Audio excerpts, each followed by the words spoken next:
Aduh. Timothy Ronald.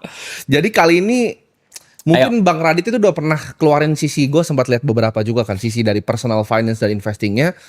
Kalau misalnya sisi komedian mungkin udah banyak banget dibahas. Dari segi mungkin bisnis kreatif juga banyak dibahas. Tapi kali ini gue pengen lebih bahas tentang investment, Bang. Boleh Dan aja. personal finance. Kapan ibaratnya Bang Radit kan pernah cerita waktu itu di salah satu konten, dan waktu pas ketemu gue Bang Radit pernah bilang bahwa Bang Radit itu di brainwash waktu kuliah. Heeh. Jadi tentang personal finance, jadi ada mindset untuk nabung terus untuk punya yang namanya dana pensiun ini. Oh iya, jadi gua kan dulu kuliah finance. Di kuliah finance itu banyak prinsip-prinsip yang gua dapetin melalui dosen-dosen gue. Eh Aneh banget kalau pas gue kuliah dulu, kan gue kuliah di luar ya. Itu kelasnya satu lecture sama satu apa dua tutorial. Jadi ada satu lecture gede gitu. Lecture gede gue datang, dosen yang ngajarin, sama itu ada kelas yang kecil-kecil. Nah, jadi kita jarang ketemu dosennya, jadi cuma di kelas lecture itu. Tapi setiap omongan dosen gue pas gue kuliah dulu, itu banyak yang nempel di gue. Salah satunya konsep opportunity cost, yang gara-gara itu gue jadi jarang nongkrong. Jadi gue tuh banyak ke brainwash sama dosen-dosen gue di sana.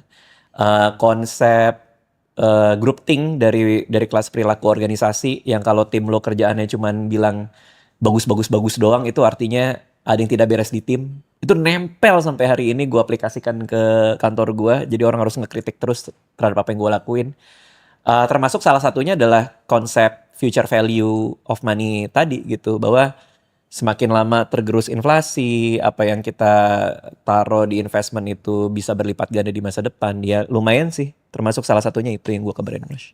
Kapan Bang Radit sadar bahwa uang ini bisa jadi alat untuk kebebasan dengan tadi punya future value tadi gitu loh. Dengan konsepnya kan belajar bahwa uang di masa sekarang ini lebih berharga sebenarnya kan dibanding di masa depan. Iya.